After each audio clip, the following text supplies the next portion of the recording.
Projevy stárnutí nese málo kdo z nás s klidem a nadhledem. Naopak stále více lidí hledá cesty, jak si uchovat tělesnou svěžest a mladistvý vzhled co možná nejdéle. Řada z nich nachází pomoc tady, na klinice Isker v Centru plastické chirurgie.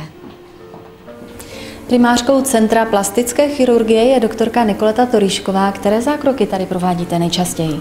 Nejčastěji u nás provádíme operace prsou, zvětšovací operace, takzvané augmentace a následují liposukce, odsávání tuku.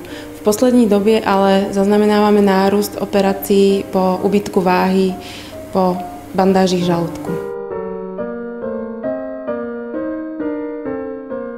Představuji vám doktora Michala Šamudovského, atestovaného lékaře v oboru plastická chirurgie s více než 20letou praxí. Pane doktore, co vás na vaší práci nejvíc těší?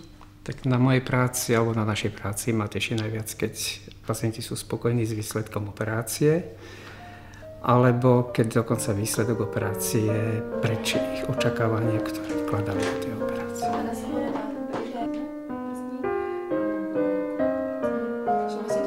Já jsem v Iskéru ráda, protože tu jsou špičkoví odborníci, příjemné prostředí a nabízí velice široké spektrum služeb.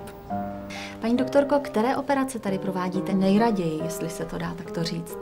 Najčastejšie sa u nás robia operácie prsou pomocou silikonových implantátov, následujú redukcie a modelácie. Ktoré operácie robím najradšej, to sa nedá takto povedať.